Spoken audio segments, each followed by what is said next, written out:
하나님, 저에게 세계절 봄의 계절을 허락해 주시고 봄바람 불어 온 대주의 생명의 기운이 생명을 약동케 하는 것처럼 저에게도 은혜의 계절을 주셔서 이 사순절 계절을 통하여 우리 영혼의 봄날을 맞는 은혜날 되게 하여 주시옵소서.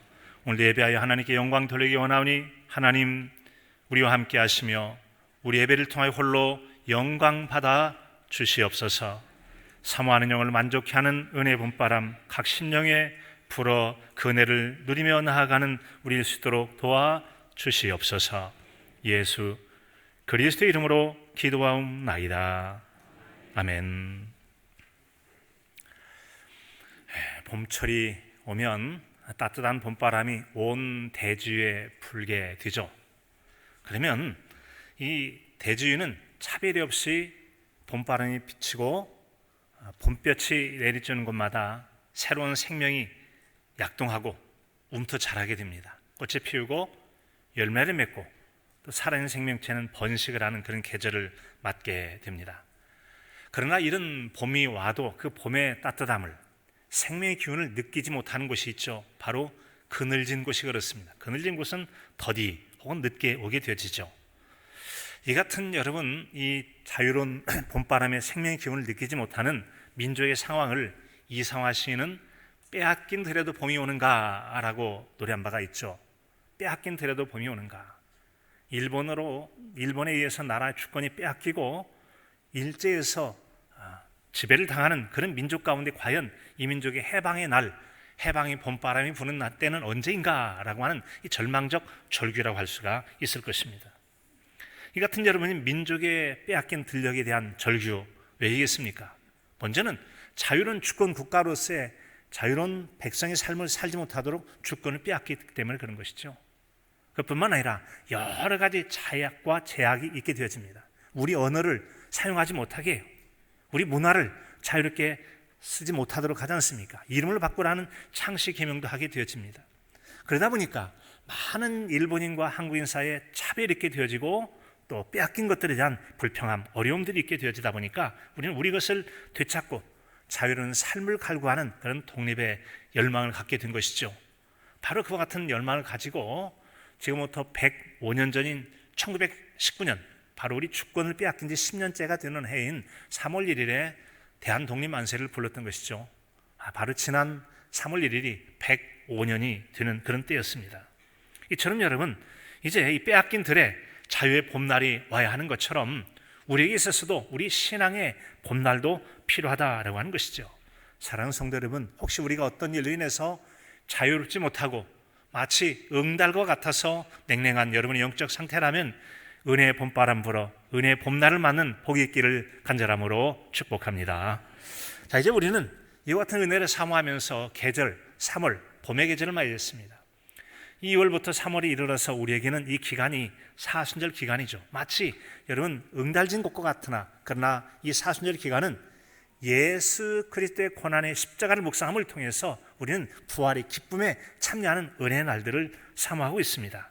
따라서 오늘 우리는 예수 그리스도를 믿음으로 말미암아 모든 믿는 자에게 차별 없이 베푸시는 하나님의 그 의의 은혜에 참여하는 복이 있기를 간절함으로 축복합니다.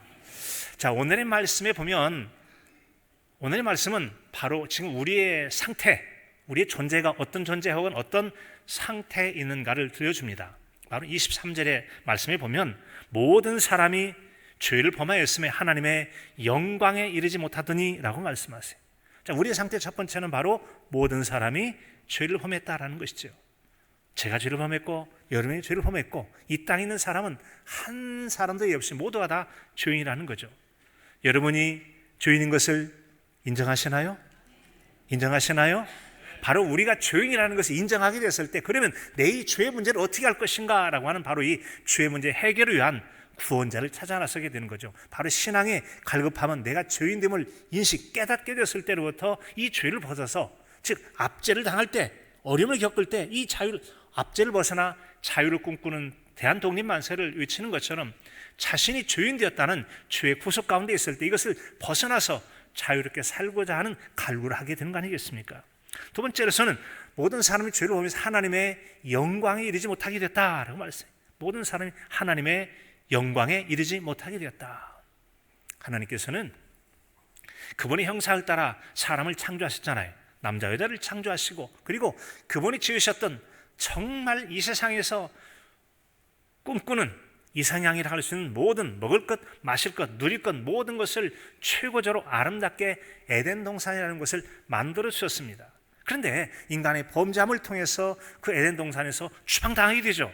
다시 거룩하고 영광스러운 에덴 동산에 들어오지 못하도록 두루 도는 화영검으로 지켰다고 그랬습니다.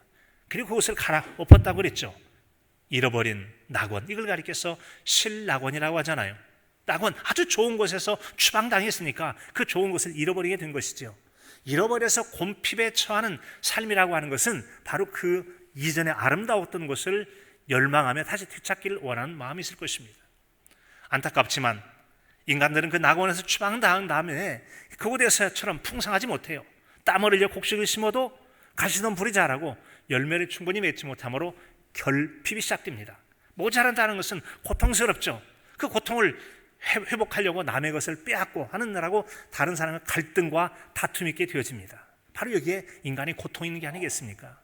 인간의 모든 고통은 바로 인간의 범죄를 통해서 하나님께로부터 멀리 떠나게 해서 찾아오는 이 불행이, 고통이고 고통이 인간의 불행 아니겠습니까? 바로 이와 같은 인간에게 있어서 가장 열망을 하는 한 가지 있다면, 언제 내가 압제당한 날에서 해방이 될 것인가? 죄와 사망이 그늘 안에 있고 결핍 속에는 우리가, 불행 가운데는 우리가 벗어나서 자유롭게 행복한 삶을 살 수 있을 것인가를 꿈꾸는 거 아니겠습니까? 국가가 해방이라면 우리는 죄로부터의 속량 혹은 구속의 은혜를 필요로 하게 된다는 점이죠. 그래서 그런 우리에게 하나님은 놀라운 은혜와 사랑을 베풀어 주셨습니다. 속량을 통하여 우리를 믿음으로 의롭게 하게 하셨다라고 말씀하고 있습니다. 속량이라는 말은 어떤 사람이, 이스라엘 성경에 나와 있는 예를 본다면 어떤 사람이 정상도 살다가 빚을 많이 지게 됐어요. 도무지 빚을 갚지 못하면 그 집에 종으로 팔려가게 되어집니다. 값을 주고 짐승 팔듯이 이제 사람을 팔게 되어지는 거예요.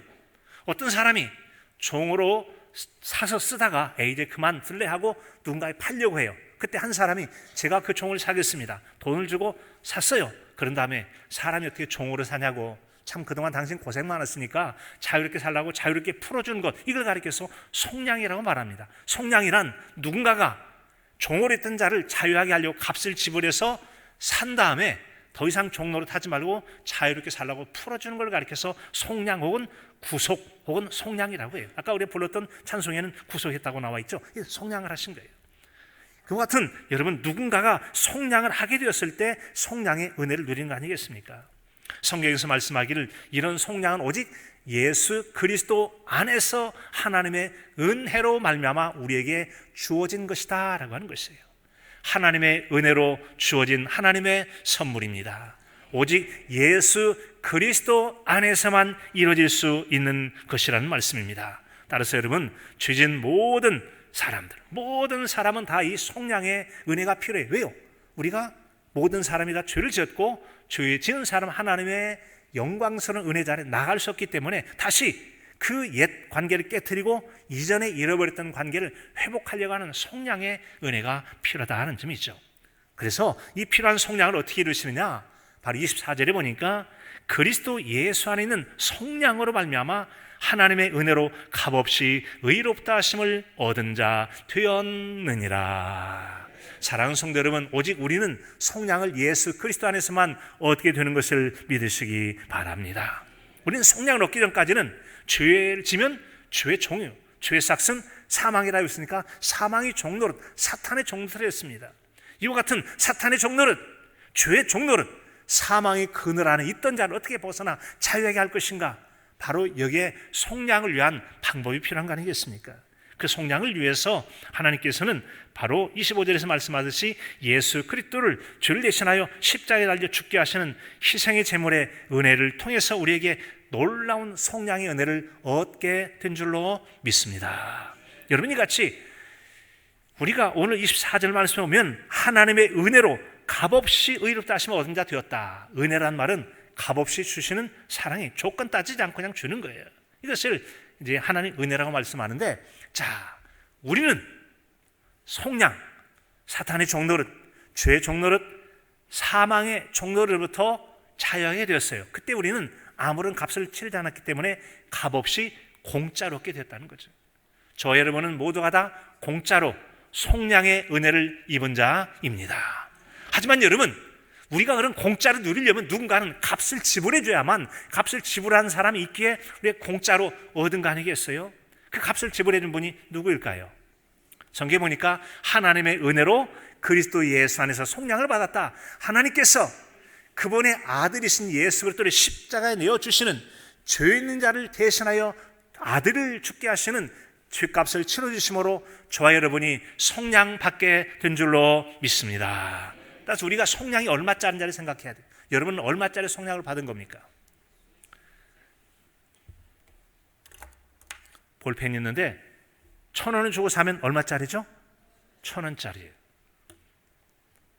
또 좋은 물건이 있다면 더 값이 나가겠죠. 요즘 뭐 운동선수들이 이제 어느 팀으로 옮겨야 됐을 때 계약금 뭐 여러 가지 해요. 그런데 어떤 사람은 1,000억 원도 더 되는 돈을 주고 계약을 해요. 그러면 4년 내지 6년 혹은 10년간 계약을 할 때 그 값을 주고 하는 거예요. 그럼 그 사람은 1,000억 원짜리 선수가 되는 거예요. 300억짜리 선수하고 몇 억짜리 선수하고 1,000억짜리 선수는 다르겠죠. 여러분, 치른 값이 그 사람의 값이 되어지는 거예요. 그렇다면 여러분, 저와 여러분은 얼마짜리라고요? 같이 보겠습니까? 우리는 예수님짜리입니다. 하나님께서 그리스도 안에서 우리에게 속량의 은혜를 주시려고 그분의 아들을 십자가에 달려 죽게 하심으로 그 피값으로 말미암아 저와 여러분이 속량의 은혜를 얻게 된 줄로 믿습니다. 더 이상은 사망의 종노릇, 사탄의 종노릇, 죽음의 종노릇 하지 아니하고 우리가 죄의 종노릇 하지 않고 자유롭게 되었다는 거죠. 하나님의 자녀의 풍성한 삶을 살 수 있는 기회를 얻게 되었다라는 거죠. 그래서 우리는 바로 그와 같은 속량을 하나님으로 말미암아 얻게 되었고, 우리는 바로 예수님의 피값으로 산 예수님짜리 아주 소중한 존재예요. 남들이 뭐라 해도 여러분은, 저와 여러분은 하나님 앞에 아주 소중한 예수님의 피값 주고 사신 예수님짜리 소중한 존재인 걸 늘 아시고 사실 수 있기를 바랍니다. 자, 그렇습니다. 그와 같이 그 예수님짜리라는 것이 25절에서 말씀합니다. 이 예수를 하나님이 그의 피로써 믿음으로 말미암는 화목제물로 세우셨으니 이는 하나님께서 길이 참으시는 중에 전에 지은 죄를 간과하심으로 자기의 의로우심을 나타내려 하심이니. 아멘. 우리의 속량이라고 하는 것은 바로 이 죄와 죽음의 올무로부터 벗어나 자유롭게 해서 영원한 생명의 은혜 가운데 나가게 하는 하나님의 크고도 놀라운 선물입니다. 이것은 전적으로 하나님께서 그분의 아들 예수 그리스도의 피로써라고 그랬잖아요. 피로써. 피는 곧 생명이잖아요. 피는 곧 생명이라고 해서 피 흘리면 곧 죽음을 얘기하잖아요. 우리가 우리 죄값을 피 흘려 죽을 것을 대신하여 하나님은 그의 아들 예수 그리스도를 십자가에 달려 피 흘려 죽게 하심으로 저와 여러분의 모든 죄값을 다 치러주시고 이제는 죄로부터 벗어나 자유하게 하시는 속량의 은혜를 베풀어 주신 줄로 믿습니다. 여러분, 그런데 이 같은 하나님께서 아들 예수 그리스도의 피값으로 속량하시기 전까지 그 앞에 보면 오래 참아주셨다고 그랬어요. 오래 참아주셨다. 화목제물을 세우셔서 하나님과 화목하게 하시는데 하나님께서 길이 참으시는 중에 라고 말씀하고 있어요. 하나님이 무한 은혜 받는데 그 중에 하나가 바로 오래 참아주시는 은혜다라고 하는 겁니다. 여러분은 참아주시는 것이 사랑입니다. 오래 참아주시는 것이 사랑입니다. 참 사랑을 설명하고 있는 고린도전서 13장에 보면 이런 내용이 나와 있잖아요. 사랑은 언제나 오래 참고, 사랑의 첫 번째는요 참아주는 거라고 말씀해요. 사랑은 언제나 온유하며 이어지지 않습니까? 하나님께서 천년하루같이 오래 참아 심판하지 않고 살려주셨다가 그의 아들 예수 그리스도의 십자가의 피로서 모든 죄를 용서받게 하고 그리고 모든 종된 데서 자유하게 하시는 속량의 은총 베풀어 주심을 감사하며 사실 수 있기를 바랍니다. 바로 이 참아주심이 은혜이고 참아주심으로 속량의 은총을 베푸셨으니 우리가 어찌 날마다 범사에 감사한 삶을 살지 않겠습니까? 또 하나는 전에 지은 죄를 간과하심으로써 자기의 의로우심을 나타내려 하심이다 라고 했다는 거죠. 바로 하나님께서는 우리의 죄진 것을 그때그때마다 죄를 안 참고 다 드러내서 버렸더라면 살아남을 자가 누가 있겠어요? 하나님께서는 예수 그리스도를 통한 속량의 날까지 오래 참으신 중에 눈 감아주신 긍휼의 은총을 베풀어 주신 줄로 믿습니다. 우리가 그런 하나님의 은혜와 사랑을 받고 살아가려면 어떻게 해야 되는가? 즉 하나님께서 은혜를 베풀어 주신 것을 우리가 누려 살려면 믿음으로 적극적으로 하나님께서 베푸신 속량의 은혜를 받아 누리게 된다는 거죠. 그럴 때 그 하나님께서 차려놓은 상을 자기 것으로 받게 되어져요. 사랑하는 자녀를 양육하는 부모, 엄마 주로 하시죠. 자녀가 정말 건강하게 자라기를 바란다면 마음과 정성 담은 사랑 담은 음식을 준비해서 야 이거 먹어라. 먹으면 분명히 건강할 거예요. 그런데 아이가 먹기 싫어요, 안 먹어요. 그러면 입맛 떨어지면 어떻게 하죠? 안 먹으면 영양 결핍 벌어서 건강할 수 없게 되어지는 거예요. 이 아이가 건강하려면 어떻게 하면 되죠? 기쁨으로 엄마가 차려준 음식을 받아 먹게 되었을 때 음식이 양분이 되어서 건강하게 자라기도 하고 건강하게 살게 여러분 되지 않습니까? 그런 것처럼 하나님께 베풀어 주신 긍휼의 은혜를 믿음으로 적극적으로 받아들일 때 그 하나님이 베풀어 주신 복이 자신의 복이 될 줄로 믿습니다. 그런 영적 원리를 설명하는 것이 바로 요한복음 1장 12, 13절 아닙니까? 영접하는 자, 곧 그 이름을 믿는 자들에게는 하나님의 자녀가 되는 권세를 주셨으니 여러분 하나님의 자녀이십니까? 하나님의 자녀로 살기를 원하십니까? 그렇다면 적극적으로 하나님 보내신 아들 예수 그리스도의 이름 구원자이신 주 되신 주님을 적극적으로 믿음으로 받게 되어지면 저 여러분 이미 하나님의 자녀의 삶을 살게 되는 줄로 믿습니다. 여러분 그렇습니다. 자녀된 권세를 아무에게나 주는 게 아니고 그 하나님께서 보내신 예수 그리스도를 나의 구주로 영접하게 되었을 때 그런 사람이야말로 하나님의 자녀가 되는 그런 권세를 누리게 된다는 것이죠. 이 같은 것은 여러분 이어지는 13절에 이것은 혈통으로나 육정으로나 사람의 뜻으로 나지 아니하고 오직 하나님으로부터 난 자들이니라 라고 말씀하고 있습니다. 즉 사람이 하나님의 자녀가 되는 것은 너는 귀족 출신이니까 왕족이니까 되라 아니요. 세상에 족보 가지고 안 된다는 얘기입니다. 또한 사람이 육정으로 우리가 친하니까 친밀감 가지고 안 된다고 말씀합니다. 사람의 의지와 뜻 선택으로 되느냐 내가 선택한다고 되는 거 아니에요.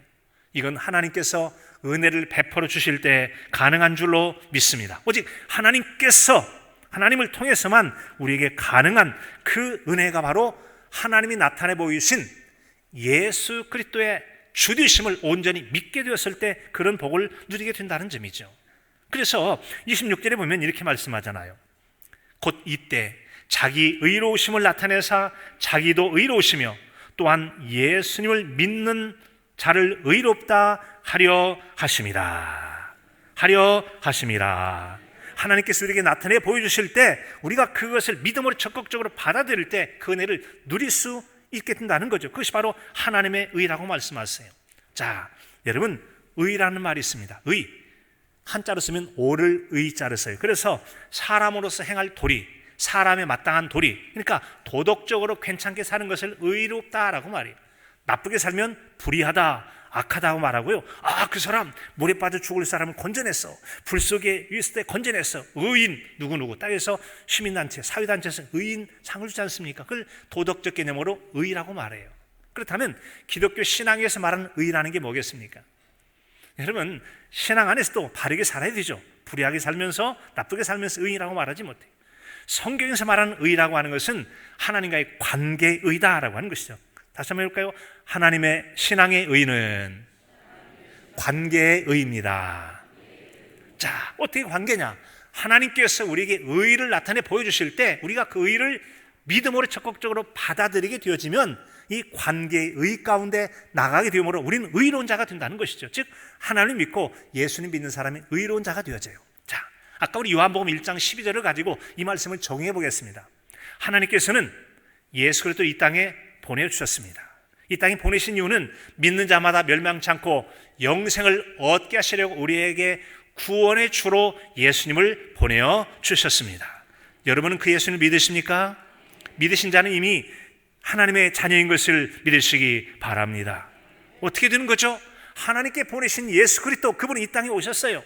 하나님의 언약의 말씀을 증거해 주시고 우리 죄값을 대신 지시게 하여 십자가에 달려 죽으셨습니다. 죽으셨지만 사흘 만에 다시 살아나시는 부활하셨습니다. 그리고 40일 계시다가 주님 말씀하시고 이제 하늘로 올리우셨어요.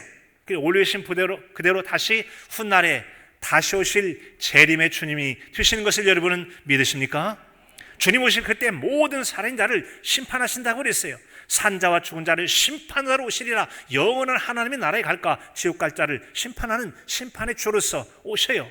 그 주님은 예수를 믿는 자에게는 이제부터 영원까지 우리에게 생명의 선한 목자가 되어서 우리를 생명 가운데로 인도하시는 주님이 되시는 줄로 믿습니다. 이런 예수님을 나도 믿겠습니다 라고 영접하게 되어지면 하나님과 우리의 관계가 설정이 되어집니다.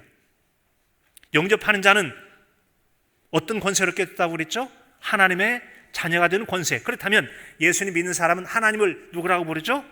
아빠 아버지라 불러요. 그러면 아빠 아버지는 하나님과 우리가 자녀 관계가 맺어진 거죠. 이때가 바로 하나님의 의가 우리 가운데 이루어지는 것입니다.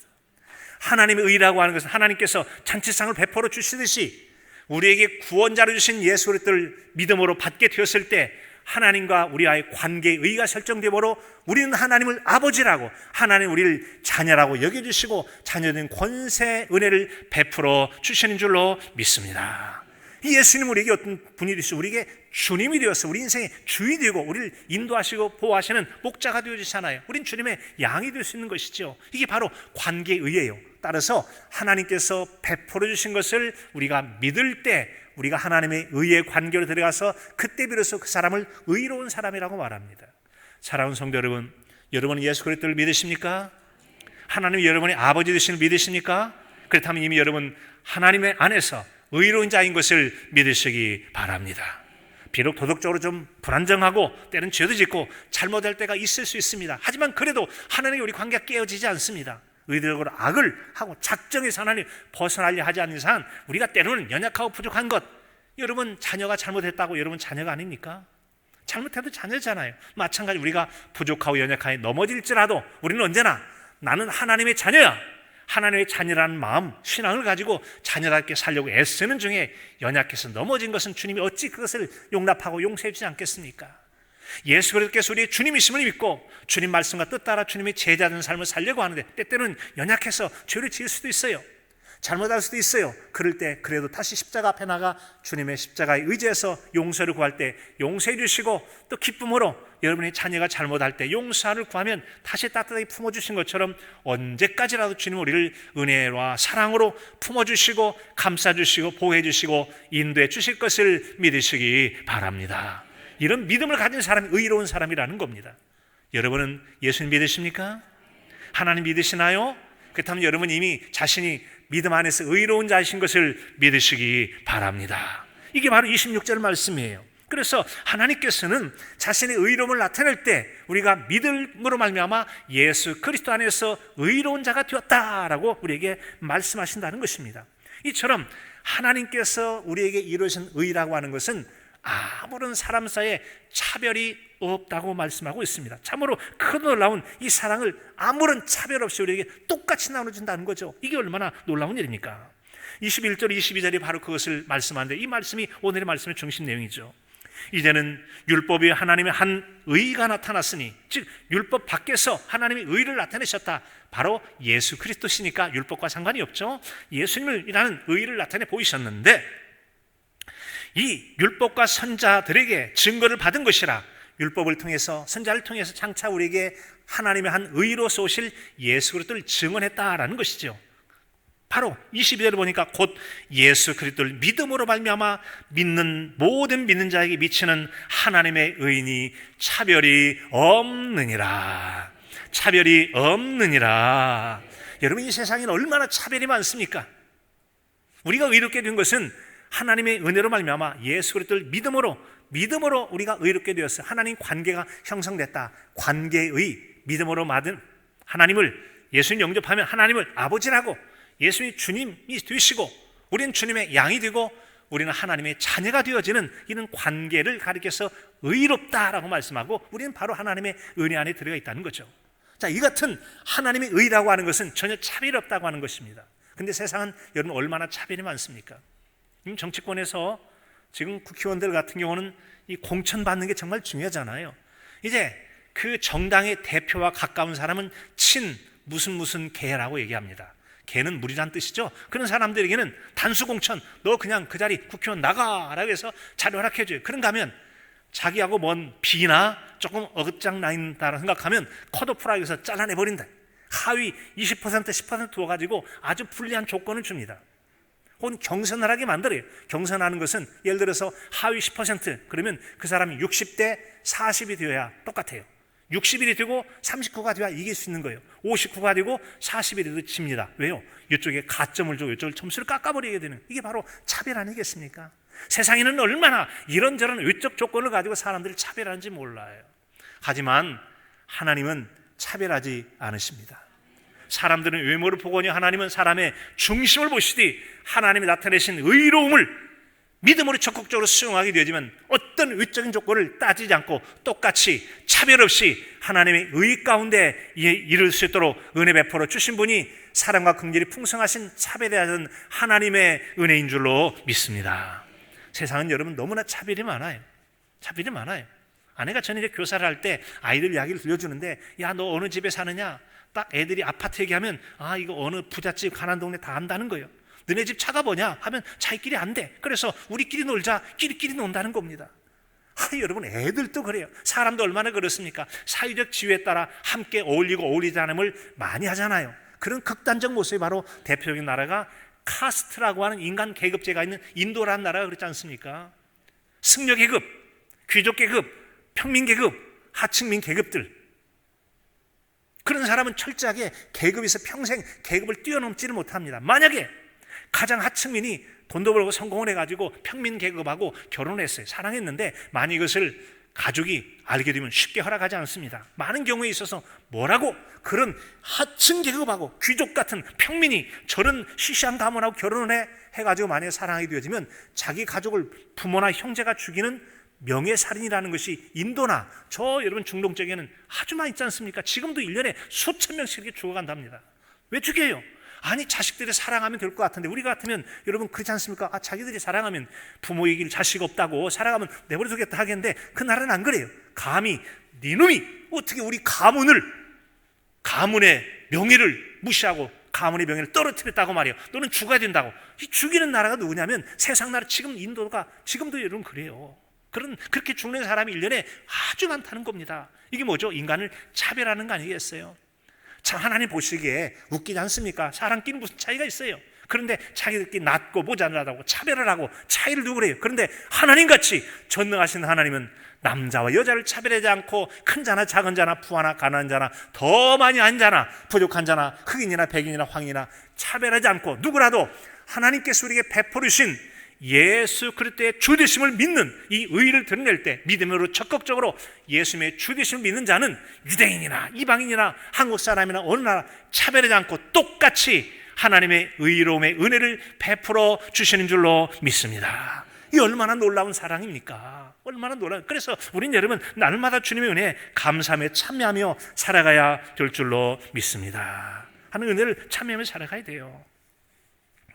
자, 여러분, 세상에서는 무한한 많은 차별들이 얼마나 많아서 이 차별이 우리에게 고통을 가져오고 불행을 가져오는 경우가 참으로 많아요.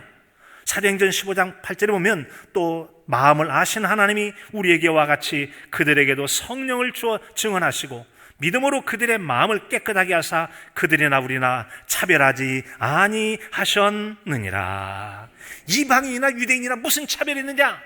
예수 그리스도께서 구주이심을 믿는 자마다 똑같이 하나님을 아버지라 부르는데 너는 반쪽 아버지라고 하지 않고 똑같은 아버지라는 거죠.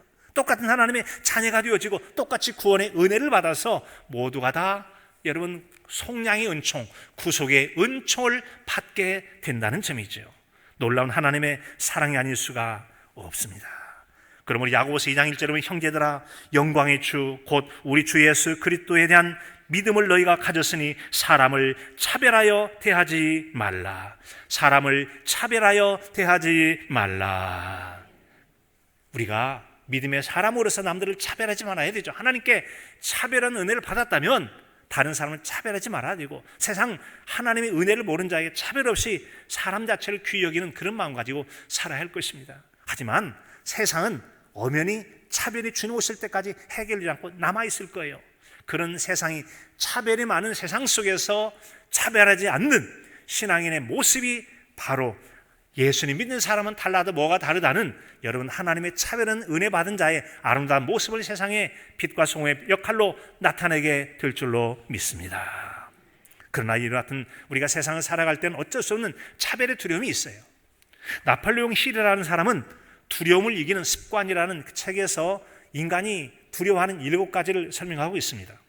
가난에 대한 두려움, 비판에 대한 두려움, 질병에 대한 두려움, 시련, 사랑을 잃을 것에 대한 두려움, 자유에 대한 상실에 대한 두려움, 노화에 대한 두려움, 죽음에 대한 두려움. 이런 각각의 두려움이 있는데 그분이 해결 방책으로 준 것은 두려움을 이기려거든 죽음을 맞서십시오. 즉 이를테면 우리가 세상에서 차별당함에 대한 두려움이 있다면 어떻게 하면 좋죠? 남들을 차별하지 않고 존귀히 여길 때 차별에 대한 두려움을 이길 수 있게 된다라고 말씀하는 것입니다. 이때 우리는 바로 하나님께서 우리에게 나타내신 의로움을 적극적으로 받아들임으로 하나님으로부터 관계적 의 가운데 의롭다 인정함을 받고 차별 없는 놀라운 사랑을 받은 자로서 세상의 차별 가운데 살아가는 자, 하나님의 차별 없는 은혜를 모르는 자들에게 하나님의 은혜의 햇빛 그들에게 전하듯이 내가 치유받은 자로서 그들을 치유하고 회복하는 사랑의 의를 전하는 성도로 살아가실 수 있기를 바랍니다. 그럴 때 하나님께서 여러분 얼마나 우리를 기뻐하시겠습니까? 바라기는 빼앗긴 들에 다시 자유가 오겠느냐, 봄이 오겠느냐. 해방의 79년에 주는 해입니다. 사순절의 기간은 죄로부터 사망으로부터 모든 억압으로부터 빼앗긴 것을 예수 그리스도께서 십자가에 달려 죽으심을 통하여 그분이 다시 살아나시는 부활의 권능을 통해 사망의 모든 권세를 깨트리고 우리에게 자유하게 하는 차별 없는 하나님의 놀라운 의의 은혜를 베풀어 주셨습니다. 그 은혜를 기억하면서 이 은혜 계절 여러분의 영혼 가운데도 은혜의 봄바람 불어 영혼의 봄날을 체험하는 복 있는 저 여러분의 아름다운 신앙의 삶이 되실 수 있기를 간절함으로 축복합니다. 하나님 아버지, 우리에게 베푸르신 하나님의 의, 율법과 상관없이 예수 그리스도의 십자가의 죽으심을 통하여 하나님이 내미신 사랑을 받아들일 때 사랑을 누리는 하나님과의 자녀된 관계, 또 하나님 관계, 주님 관계, 이 하나님의 의를 얻어서 차별 없이 엄청난 하나님의 은혜 받은 것을 기억하고 그 사랑을 세상에 전하며 살아가는 모든 빛된 성도의 삶이 되게 하여 주시옵소서. 예수 그리스도 이름으로 기도하옵나이다. 아멘.